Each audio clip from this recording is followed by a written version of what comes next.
Hello, today we're talking tech and rural India. Those are two things you don't often hear in the same sentence, especially if we say high-tech in rural India. We associate high-tech with urban India, skyscrapers, and not necessarily the dusty roads of rural India.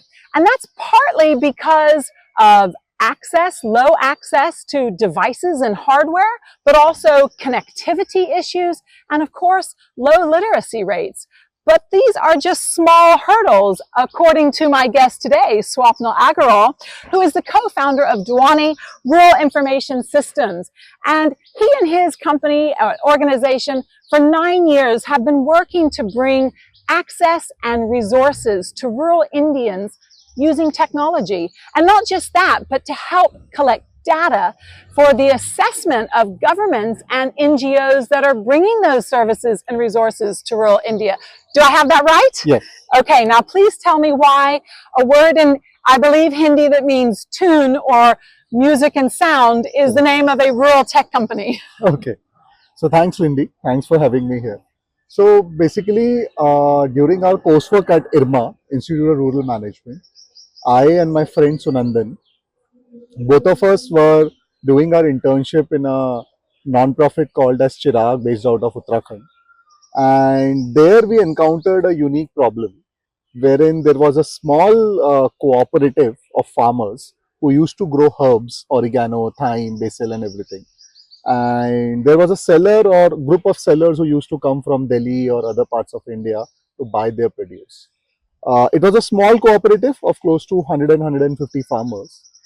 But whenever the seller group had to come to the non-profit to buy their produce, the non-profit did not have any mechanism to call the farmers or give this information that, let's say, tomorrow or on this date, please come on this place and get your produce ready. Right? Because so we're talking about hilly areas. Yep. We're talking about a cluster of 20 to 30 villages, people spread out, households spread out, right?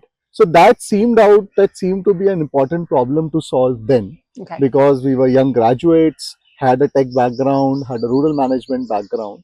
So we devised a mechanism wherein you could record a message in your own voice.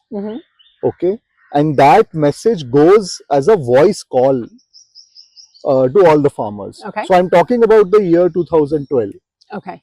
When this technology was not so mainstream. Okay. So that's how the project became Project Dhwani. Okay. And then we continued this further, our quest of technology. And if I can connect those dots, Dhwani being the Voice. sound, the voice that Yes. the farmers were giving. Yes. Awesome. And I'm going to be interested to later ask you how AI might play a role in taking those voice and that language and translating it into all sorts of data. Correct. But that's the inception story? Is that how Dhwani was created? Yes. And now you've moved on to bigger Multiple and such yeah. projects. So tell me some of the projects that y'all cover.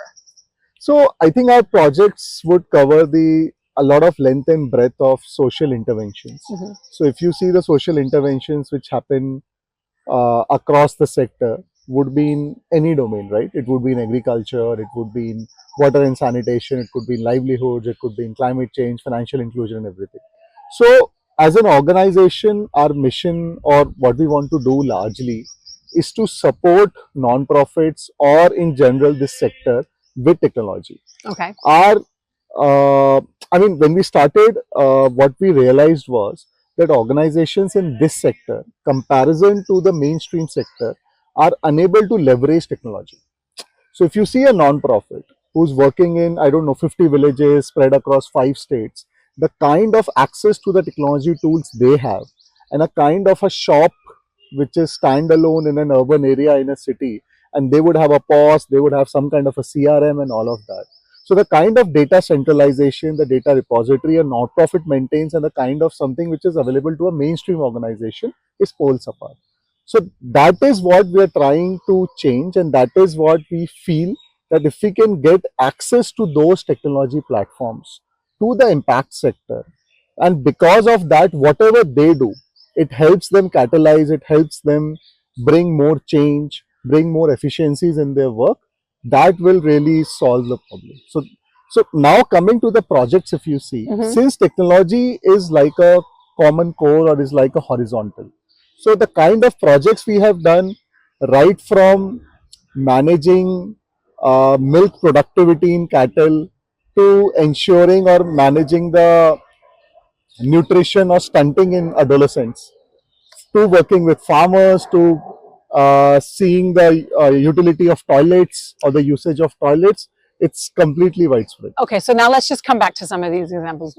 Milk productivity in cows. Is this just that you've created an app and the farmer then puts the data into the app, or does the farmer not have to be involved at all? Is the app watching the cow and somehow weighing the milk content, or how does it work?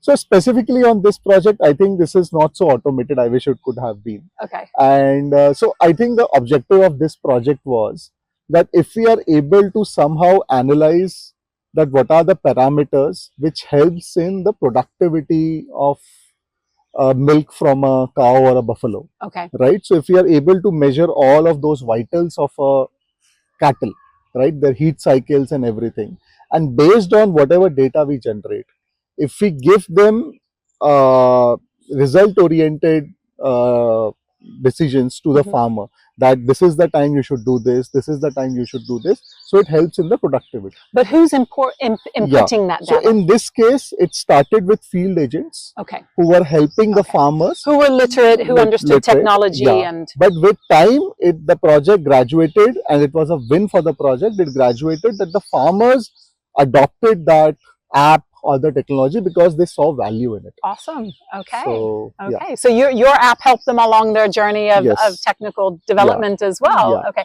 And of course, we've also had explosion of technology and access to smartphones.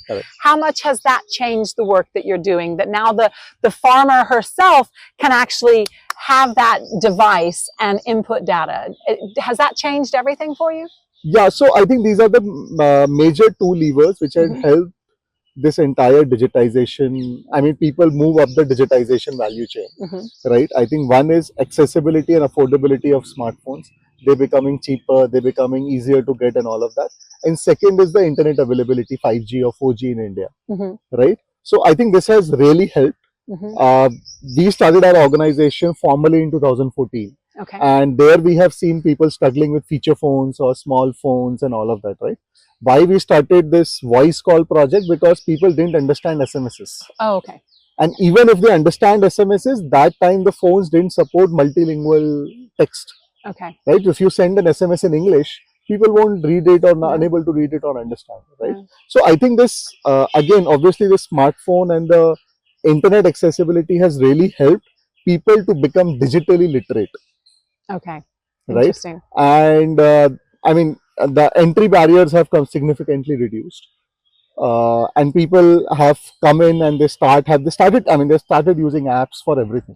And also, I know a big part of what you do as well is creating dashboards, and that is like such a buzz phrase in the development world and in the bureaucratic world. So talk a little bit about the dashboards and why do dashboards matter? Yeah, so I think, see, if you see our work, largely it's less B2C and it's more B2B. Okay. And what I'm trying to here say is that whatever we do, specifically for us, the client is a government. It's a non-profit, it's a foundation, philanthropist or a CSR, right? Okay. In very few cases, we would have built apps wherein a common citizen or a farmer or an adolescent is using. Okay. So if you see any project, let's say tomorrow we are doing a project wherein we want to train young girls or help them to reduce the dropouts. Okay. So a common problem across rural India with education is that girls drop out as soon as they reach the adolescent age or their puberty age because of various factors, right? So there are a lot of interventions which are aimed at that. How can you reduce those dropout rates and help girls complete their education and all of that, right? So now consider if you are a non-profit working on a project like this, and it's been funded by some foundation or a CSR and all of that. Now, if this project is large enough, and when I say large enough, it is spread across multiple districts, multiple villages, it's very difficult for you that if there is no tech involved here, how would you make any decision? So tomorrow, if I ask you, and Lindy, if you are a project manager or someone who is involved in this project, I ask you, Lindy, your project is going on in how many schools?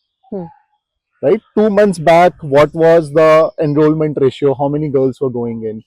2 months later, what is that ratio coming in? How many girls have you helped? What are the reasons that girls are dropping out? Now, if you want to answer these questions, or if you want to get these what is called key performance indicators or KPIs, you will need some kind of a dashboard, right? So dashboard is an outcome of what data collection, what data and all of that. It helps you to take some decisions, right? So if you are not using a tech, typically you would do it on a pen on paper, or you would do it on an Excel and all of that. So typically, so it's almost like live information, and the people running projects can immediately know where they need to tweak, correct, where they need to add, where they need to take away. yes, and so typically when dashboards are built, it could be real time or may have a lag. That's okay. But ultimately, they are built from a point of view of stakeholders. Yep. So you are a district manager who is managing that project for one district. Your KPIs would be to ensure that in my district, the benchmark with whatever you have set up, that the dropout ratio should not be more than, let's say, 10%. So you have to always look at that metric. Okay.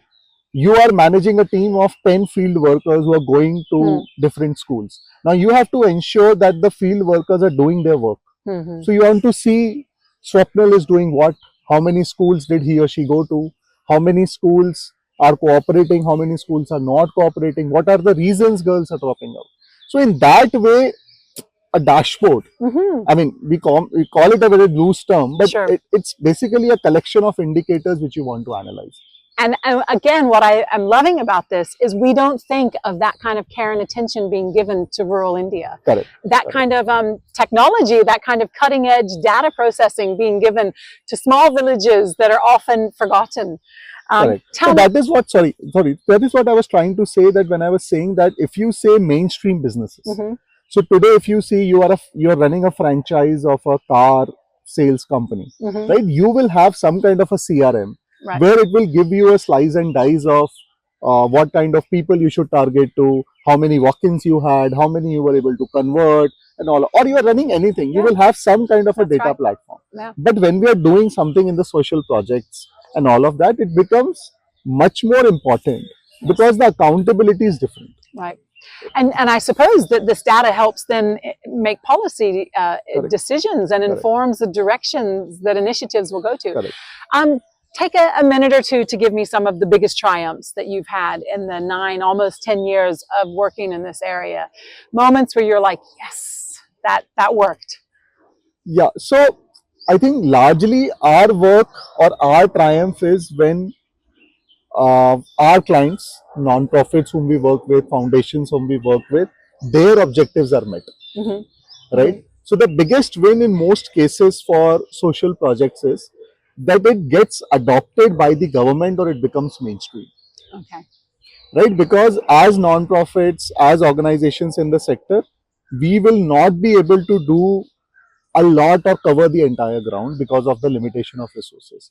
And often what happens is, and that's how I feel, and I may be wrong or I may be biased, I feel non-profits exist because they create different proof of concepts, which government for some reason is unable to execute or is unable to go into that depth. A non-profit has a greater depth because they work very close to the ground, close to the communities, and then they realize an experiment like this, maybe backed by technology, not backed by technology, will work and help in this community. Once you create that project, you do it with some sample size of data. It could be 5 villages, it could be 20 villages, it could be 100 villages. And then when government sees the value, we have seen those projects being adopted by government. They are included in the policy. They are given that budget or that time and attention and all of that, and they become mainstream. Okay. So I would say that is the biggest triumph wherever it has happened.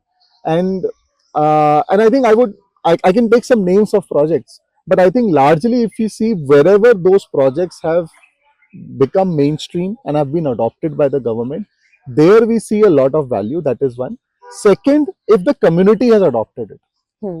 So if you design something, design an intervention, and community sees value, and they say, like the example of the milk productivity app, which I was saying, right? It started with the fact that the field workers were going to farmers and saying, okay, let me know how much milk did you get from your cow, which stage the cow is in, and all of that. And when they started seeing value, they started adopting the app.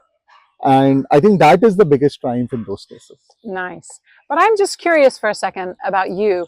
How does an engineer and a techie decide, you know what, the big flashy job, nope, not for me. I'm going to go into rural development and I'm going to be the CSR guy who helps projects reach those people that are stranded and people that are marginalized and forgotten about. So I would give this biggest credit to my alma mater, Institute of Rural Management, IRMA.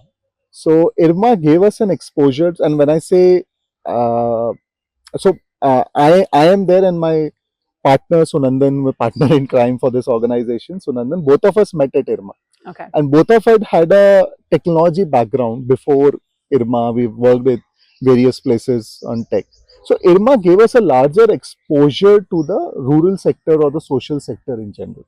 Okay. Right? And before that, we had a very different view, maybe I'll say a myopic view of the sector. Okay. Right? So when we got to see that these are very complex problems, and so one thing which I saw across the sector was that you have very passionate individuals. The kind of energy, the kind of passion they carry, the vision they have to solve a problem at the sector is different.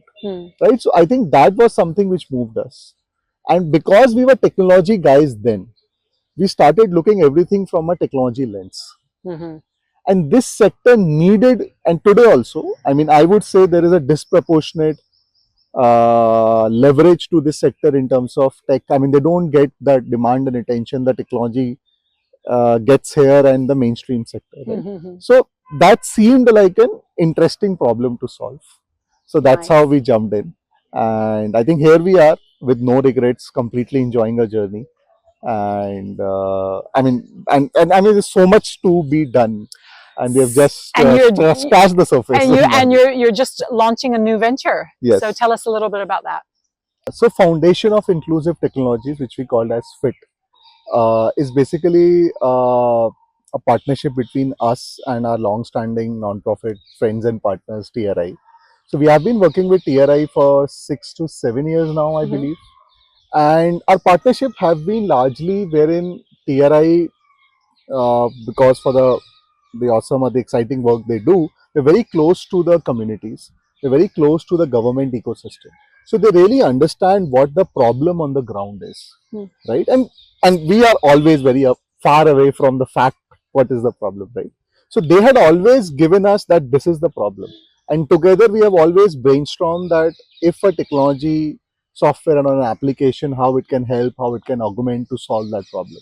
And with that, we would have developed close to, I don't know, maybe 30 to 40 such projects or interventions which are tech backed. It could be dashboards, it could be mobile apps, it could be chatbots and all of that, right? So largely the idea for FIT is that if we can try and make these technology assets, if I may say, or in the common world, or today they are called digital public as DPGs or digital public goods, if we can make them available to the society in large, so that the other CSOs or non-profits or foundations can get access to it.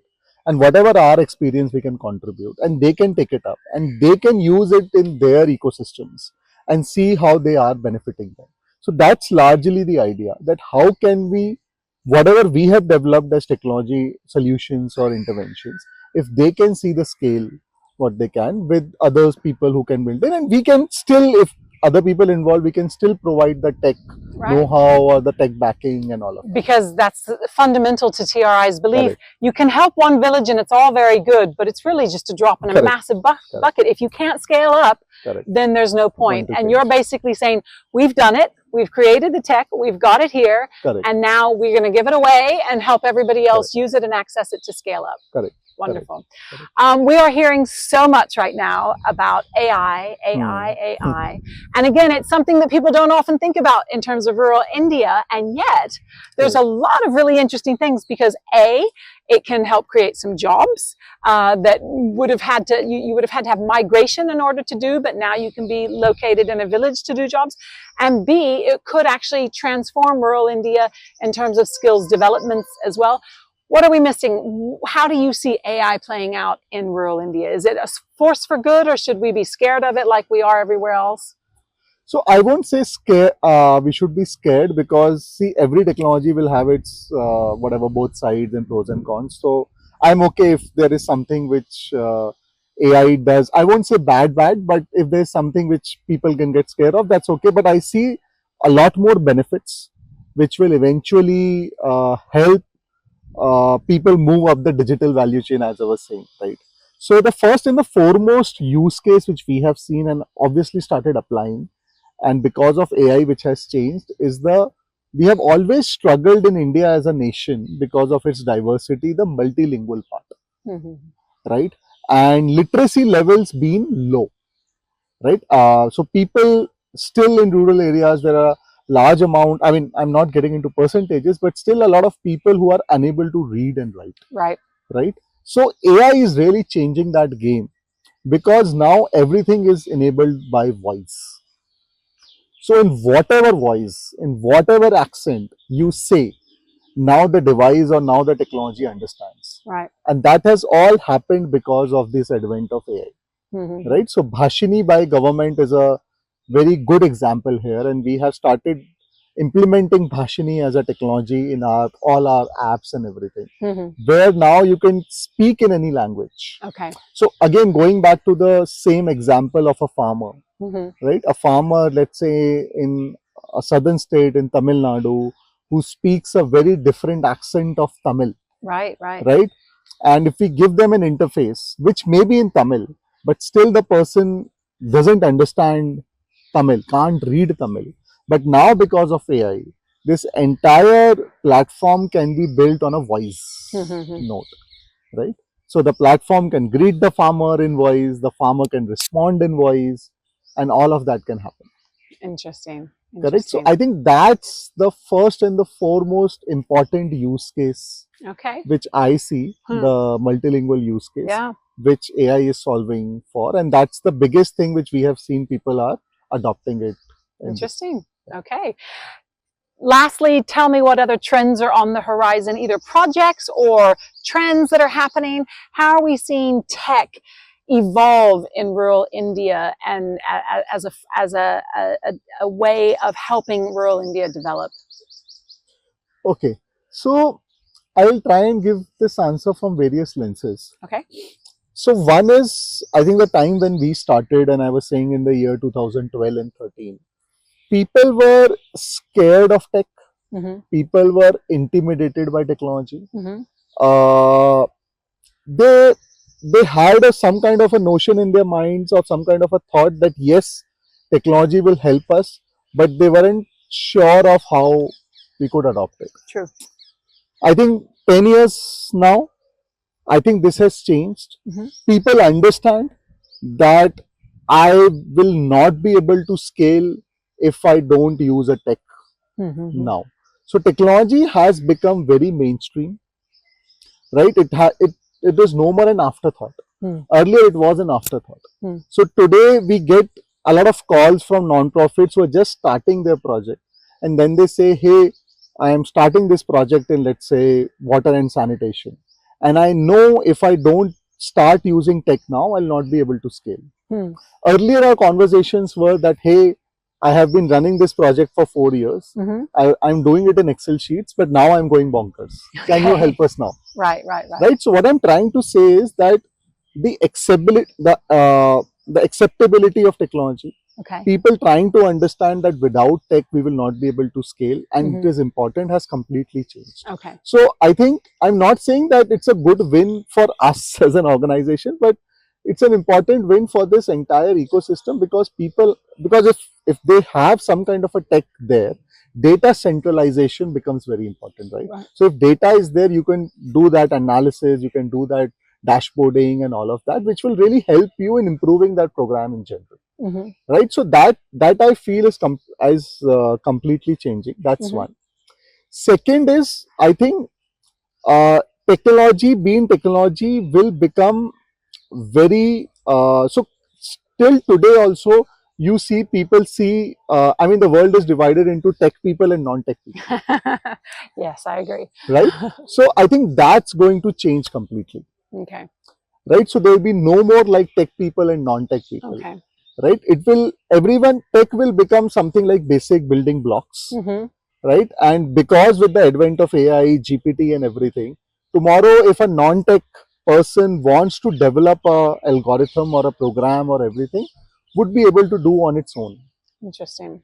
right? You don't not have to hire a tech person Okay. in order to do that. Okay. So because if tomorrow you are able to do that on your own, then you will not have a dependency on someone tech. And so I think the adoption will really increase. So Interesting. that I really feel, so that boundary is going to I think dissolve, Okay. and everyone will become a person who understands tech, who can run tech, can contribute to tech, Okay.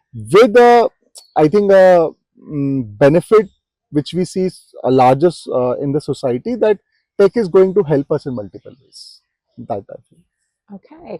So I know lots of people have been talking about India is way ahead of the curve when it comes to this.